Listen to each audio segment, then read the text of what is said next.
The Melungeons lived close to the earth. Every sunrise marked the beginning of a long day of work. Their main occupation was farming. They carved small patches of land on the mountain slopes and planted corn, tobacco, potatoes, beans, and garden vegetables. The soil was rough and stony, but they knew how to make it yield.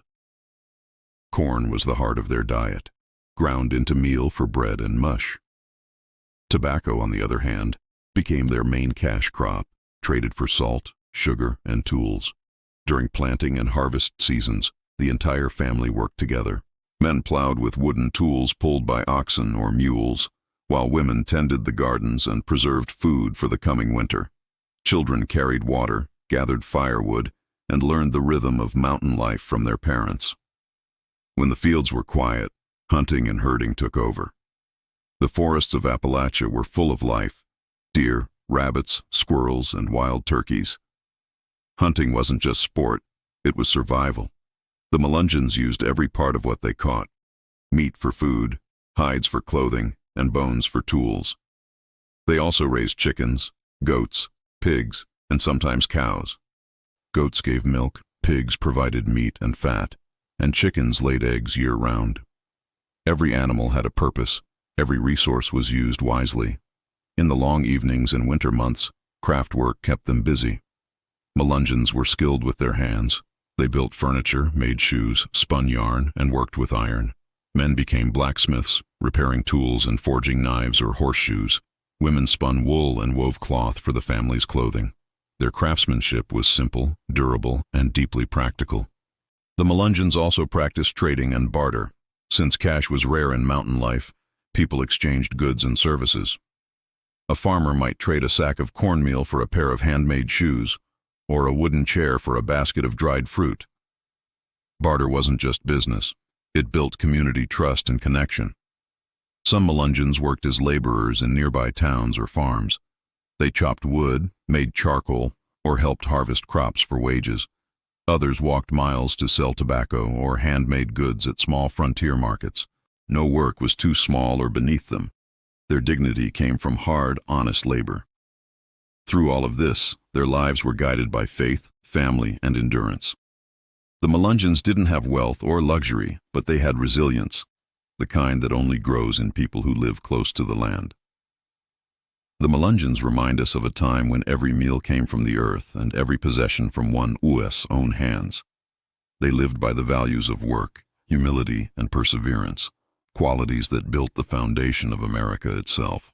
If this journey into their hardworking mountain life inspired you, don't forget to like, comment, and subscribe to our channel.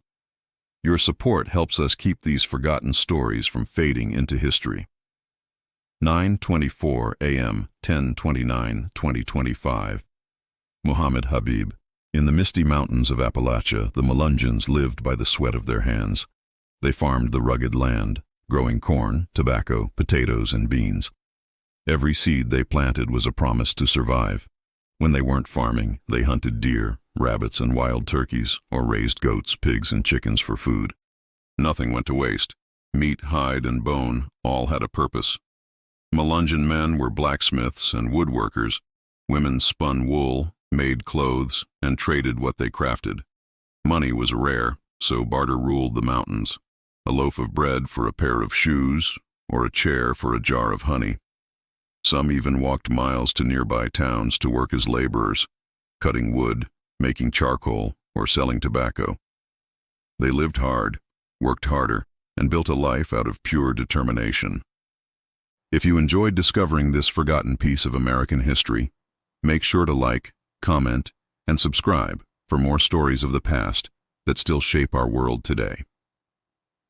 9:57 a.m., 10/29/2025. Muhammad Habib. Hidden deep within the misty ridges of Appalachia lies one of America's oldest unsolved mysteries, a people unlike any other known race. For centuries, historians and scientists have tried to uncover their story. Who were they? Where did they come from? And what became of them? This is the forgotten tale of the Melungeons, Appalachia's lost tribe, Hancock County, Tennessee. Tucked among winding mountain paths and untamed forests, this rugged land remains largely untouched by modern progress. Even today, no railways or major highways reach these hills, only narrow, twisting roads that vanish into the mist. For hundreds of years, only the most resilient people called these mountains home. Among them lived a mysterious group known as the Melungeons, a people neither white, black, nor Native American. They had olive or copper-colored skin, wavy dark hair, sharp European features, and a distinct ridge on the back of the skull. To this day, no one knows how they came to settle in these isolated hollows of East Tennessee and Virginia. The earliest hints of their existence go back to the late 1600s, when French explorers reported encountering people in the Tennessee mountains who were neither Indian nor white. Later, during the 1780s, American pioneer John Sevier described a community of dark-skinned people of Moorish descent living in the hills of East Tennessee who called themselves Melungeons and claimed Portuguese ancestry.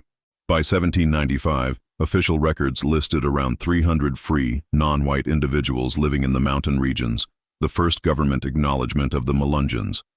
By the late 1800s, that number had grown to over 700, drawing the attention of journalists and scholars from across the nation. As interest grew, so did speculation about their origins. Some believed the Melungeons were descendants of Portuguese sailors shipwrecked on the Carolina coast. Others claimed they were survivors from the lost colony of Roanoke, or even soldiers from Spanish expeditions led by Hernando de Soto or Juan Pardo.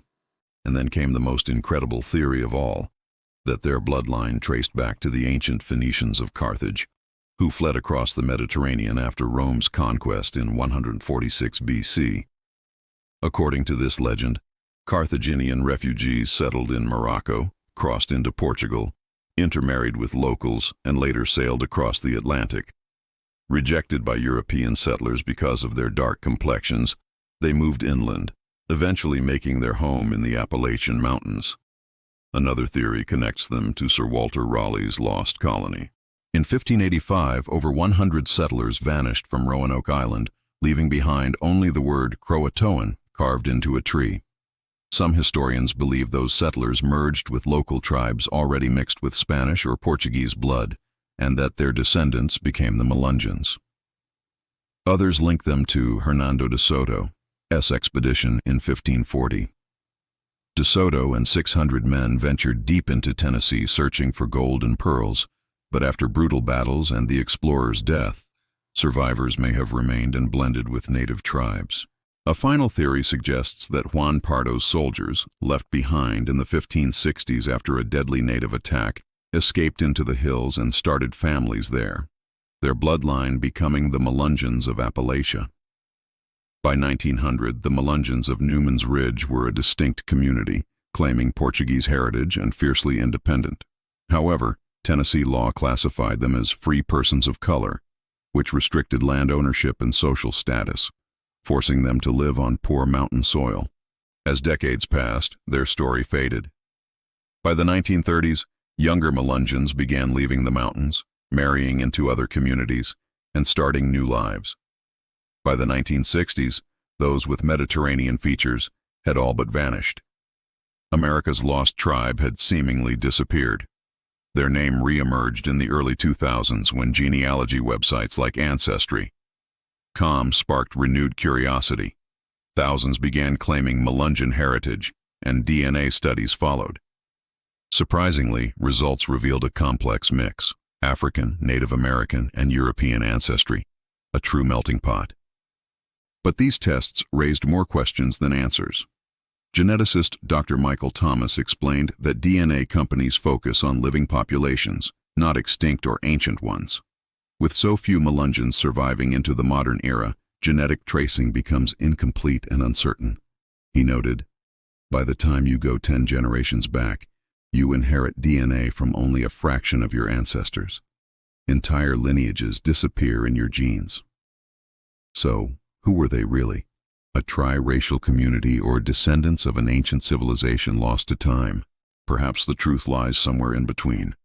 Part legend, part history, forever echoing in the valleys of Appalachia. What do you think? Could the Melungeons truly be the last trace of a forgotten race? If you enjoyed this story, don't forget to like, comment, and subscribe for more hidden history. Stay curious, and I'll see you in the next Seas.